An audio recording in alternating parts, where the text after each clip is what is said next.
And just an hour ago, President Trump signing an executive memo directing the FAA to assess damage from DEI policies and ensure competence in hiring. He also addressed the nation on those concerns earlier today.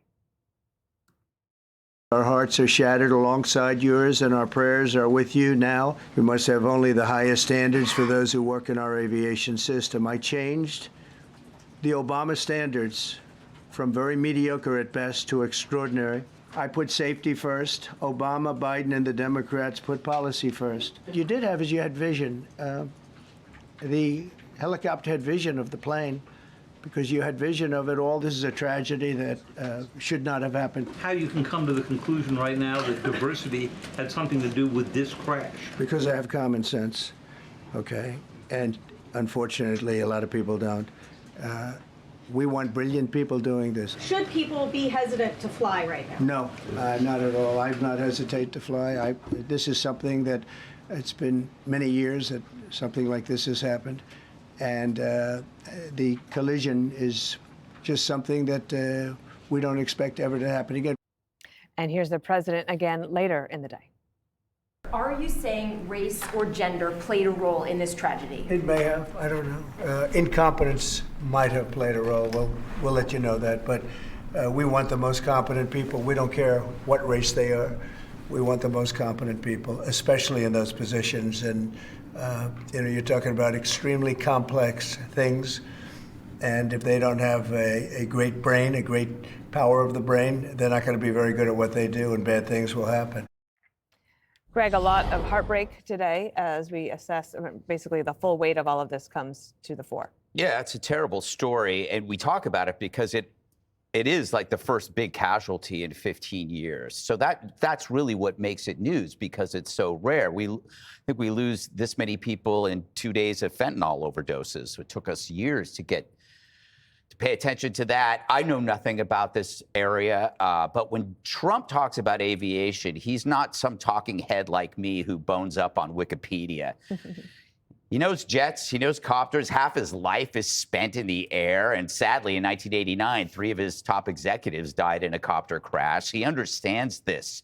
So this isn't like, when he talks about this stuff, it isn't like Joe Biden riffing on, corn pop or his life on Amtrak.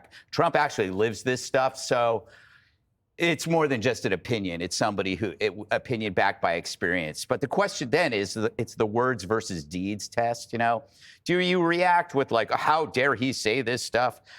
Can you believe Trump said this? It's like, so what? He earned it. His brash commentary is part of the package. And part of that package is transparency. He says what he thinks. I give him the latitude because, it's what we voted for. He's earned the right to say these things. And if you don't like his words, just follow his deeds, because those are music to my ears. Judge Jeanine. First of all, the enormity of this is so painful. For, you had these figure skating champions and young people who wanted to be champions and trainers. And, within seconds of landing, they're immersed in freezing cold water at night. I mean, the trauma that will be visited and the post-traumatic stress on the families who have to go through this, my heart goes out to them. The second thing I want to say is this, that it was amazing. The president came out. Sean Duffy, Transportation, Pete Hegseth, DOD. I mean, this is an indication of what kind of 4 years we're going to have. They're going to be on the mark and out there talking to the American people. The third thing I want to say is that these choppers do military exercises over the river all the time. They've been doing it for 40 or 50 years. I spoke to someone who's very knowledgeable about this, and he said that the training with this Black Hawk, they came from Fort Belvoir. Mm-hmm. Fort Belvoir used to be called Intelligence Support Activity, the ISA training center. They're that sophisticated there. We know that the chopper pilots were experienced. 1,000 hours and 500 hours is a good number of hours. But it appears that the chopper went into the plane, and whether or not it's because there were too few people in the flight controllers in the tower, and whether it had to do with one should have been talking to the plane, one should have been talking to the chopper, and they didn't have that. I don't know. I'm not in a position to take any to make any criticism. But what I do know right now is that it's going to take a long time to get the number of people we need into the FAA and into these towers, but it's got to be done soon. It's got to be done quickly, and it's got to be done based upon competence. Well, and it's possible, Jesse, that technology could help on this front as well. And staffing. And I agree. It's just the sickest feeling all day long, having to cover the story. I can't imagine what the families are going through right now. It's just horrible. And knowing Pete and knowing Sean, you just saw how angry they were about this, because what a tragedy. And I want full accountability. I want an investigation, and I want it immediately. So you're right. These were two experienced Black Hawk pilots. Doesn't make any sense. The New York Times is reporting that there was severe staffing shortages at the control tower. They're supposed to have 30.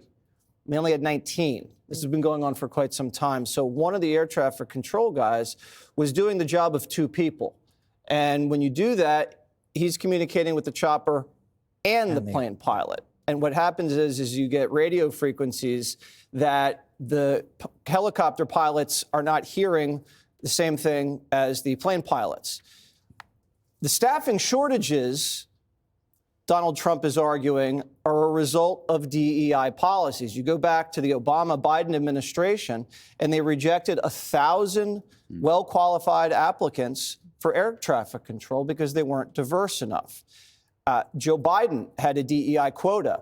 And this isn't about black people. A lot of people say, hear DEI, hear black. No, he is trying to set quotas for people who are deaf to get jobs, people who are dwarves to get jobs, people with transgender issues to get jobs. It's not about race. It's every sort of underprivileged person that has issues, and they want to be able to put these in positions at the FAA.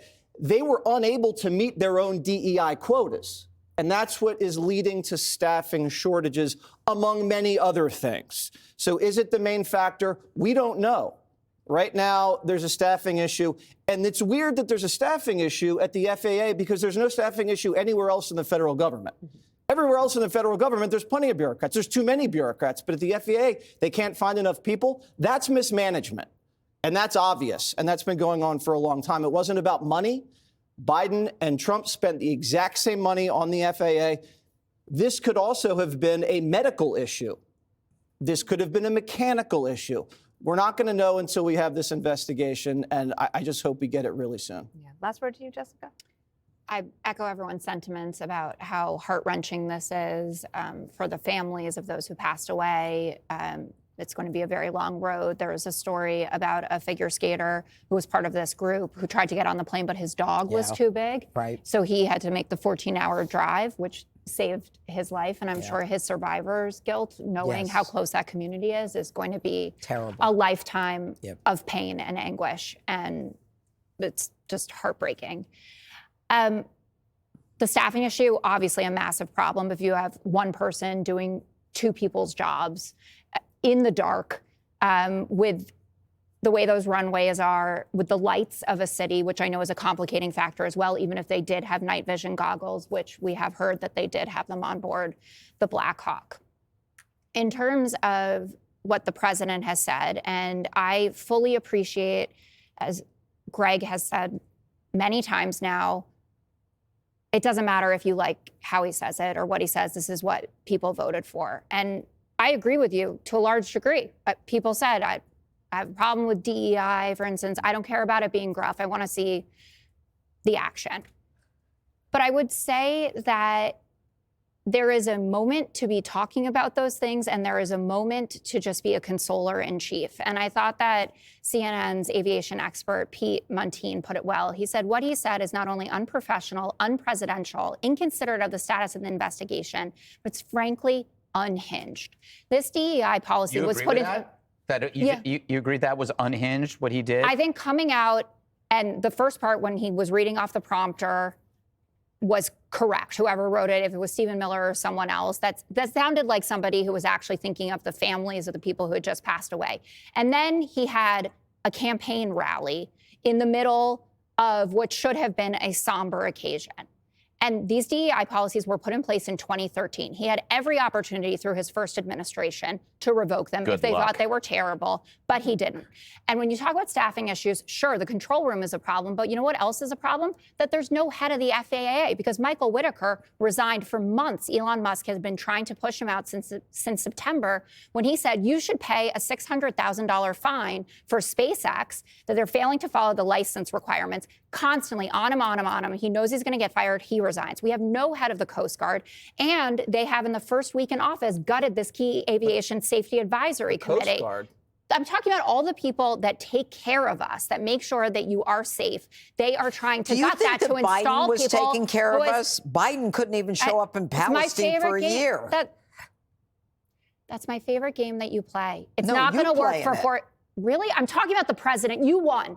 And now I'm talking about the president and the people he put into office. He showed up with one message. It's DEI's fault. Then Hegseth says DEI. Then Duffy says DEI. And then J.D. Vance, maybe playing a little bit of cleanup, says, well, if it wasn't DEI in terms of the pilots it's very stressful to work with people when we have these kinds of DEI policies. DEI is not a scapegoat for everything. It is, I get it, for some voters, it's what they want to hear about.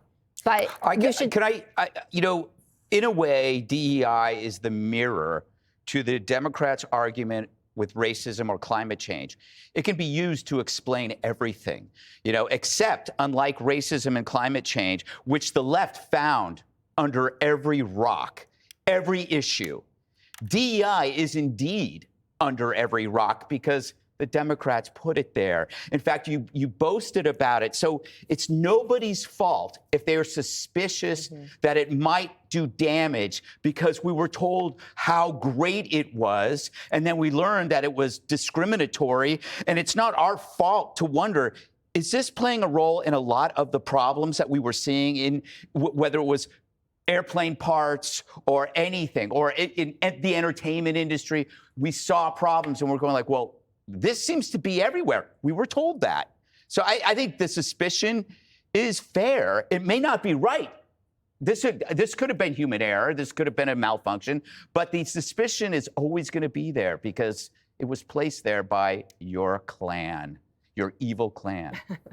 Okay, we'll wrap this segment up. Coming up, the Trump confirmation hearings continue. Kash Patel and Tulsi Gabbard battle Democrats as they shake up the deep state. Click here to subscribe to the Fox News YouTube page to catch our hottest interviews and most compelling analysis.